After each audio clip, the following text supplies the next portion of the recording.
नमस्कार सर्वांना श्री स्वामी समर्थ।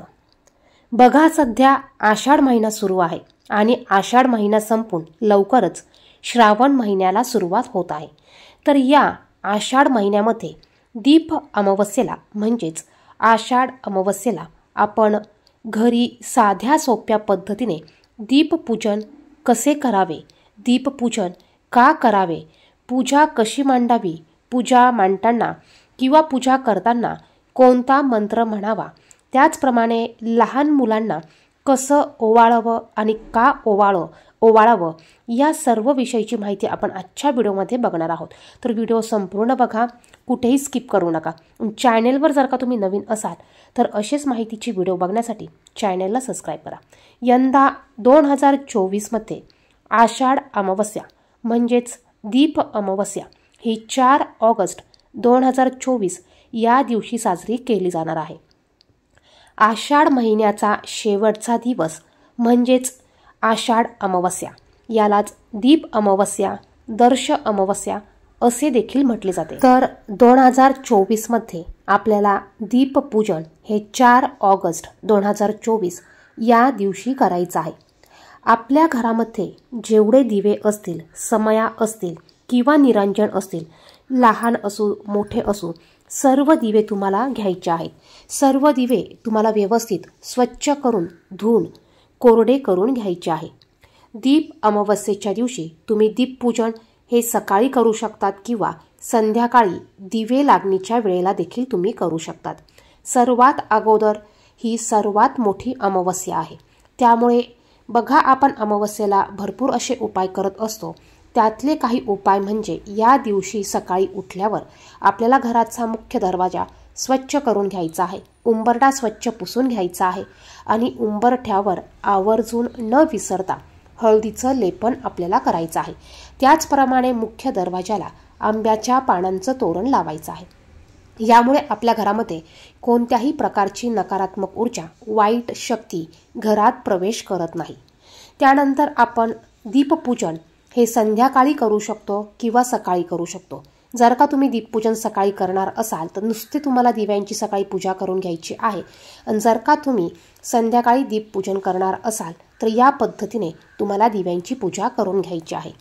ज्या ठिकाणी तुम्ही पूजा मांडणार आहात बघा ती जागा स्वच्छ करून घ्यायची आहे। शक्यतो आपण आपलं देवघर जिथे आहे त्या ठिकाणी आपण ही पूजा करत असतो।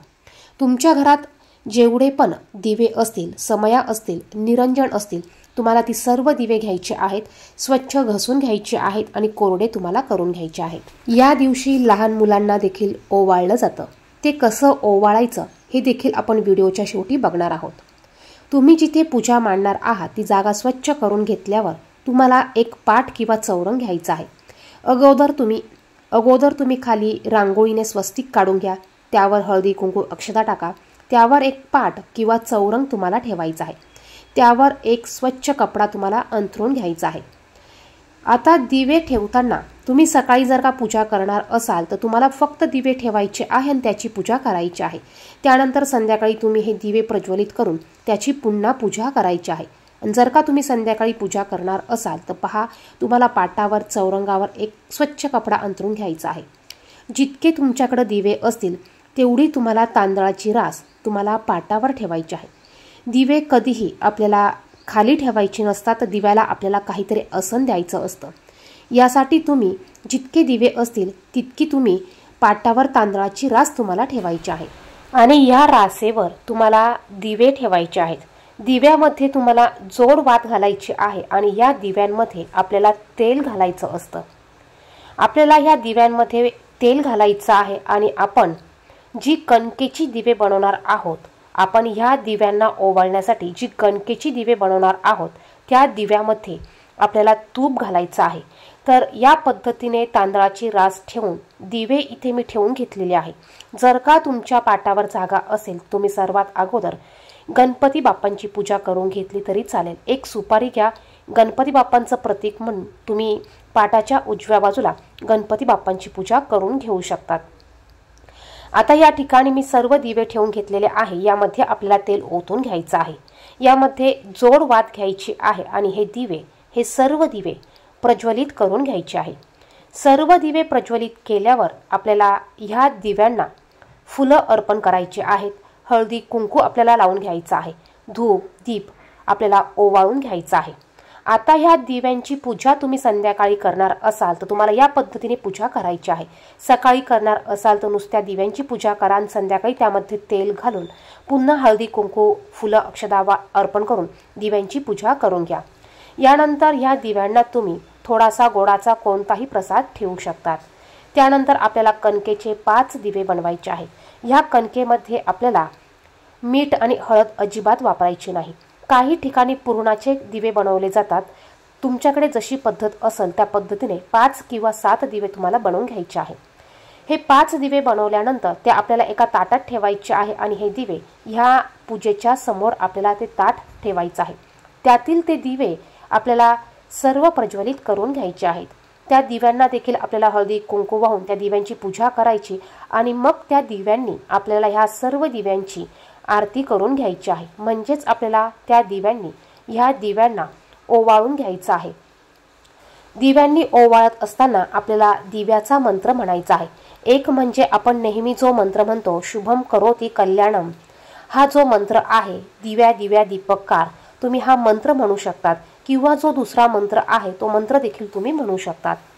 दीप सूर्याग्नी रूपस्व तेजस तेज उत्तमम गृहान मत्कृता पूजा सर्व कामप्रदो भवा, हा मंत्र म्हणून प्रार्थना तुम्हाला करायची आहे। याचा अर्थ असा की हे दीपदेवा, तू सूर्यरूप व अग्निरूप आहेस, तेजामध्ये उत्तम तेज आहेस। माझ्या पूजेचा स्वीकार कर आणि माझ्या सर्व इच्छा पूर्ण कर। दीपपूजा महालक्ष्मीला अत्यंत प्रिय आहे। यामुळे पूर्ण वर्षभर दीपपूजेची फलश्रुती प्राप्त होते। प्रत्येक कुटुंबियांना सुख शांती समृद्धीचं समाधान लाभावं मिळावं म्हणून दर महिन्याच्या अमावस्येला पौर्णिमेला रात्री दीपपूजन अवश्य करावं। या दिवशी लहान मुलांना कसे ओवाळावे? तुमचे दीपपूजन झाल्यावर दिव्यांची पूजा करून झाल्यावर तुम्हाला लहान मुलांना ओवाळायचं असतं। आता लहान मुलांना ओवाळण्यासाठी तुम्ही कणकेचे 1 किंवा 2 वेगळे दिवे बनवू शकतात आणि यामध्ये तुम्हाला जोड वात घालून यामध्ये तुम्हाला तेल वापरायचं आहे। बघा, आपण जे दिवे आपल्याला दीपपूजनाच्या दिव्यांना ओवाळण्यासाठी बनवले आहे ते दिवे आपल्याला मुलांसाठी घ्यायचे नाही।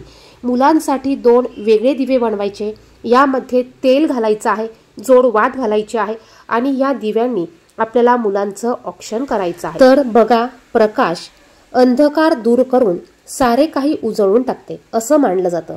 त्याचप्रमाणे संकटाच्या अंधकाराला चिरून सर्व संकट दूर करून मुलांचे आयुष्यही नवी उमेद शक्ती ऊर्जेने उजळून निघावे या इच्छेने मुलांना दिव्याने ओवाळले जाते। आजची मुले ही भविष्यातली जबाबदार नागरिक असतात। त्यांच्यावर चांगले संस्कार घडावेत यासाठी धर्मशास्त्राने सांगितलेला हा संस्कार विधी आहे आणि म्हणूनच दीप अमावस्येला मुलांना देखील ओवाळले जाते। तर या साध्या सोप्या पद्धतीने आपल्याला दीपपूजन हे साजरे करायचे आहे। आपण दिव्यांना ओवाळण्यासाठी जे दिवे बनवणार आहोत यामध्ये आपल्याला तुपाचाच वापर करायचा आहे आणि मुलांसाठी जे दिवे बनवणार आहोत यामध्ये आपल्याला तेलाचा वापर करायचा आहे। याचप्रमाणे या दिवशी आपल्या पितरांसाठी तर्पण विधी केली जाते। पितरांना प्रसन्न करून घेण्यासाठी काही उपाय देखील केले जातात।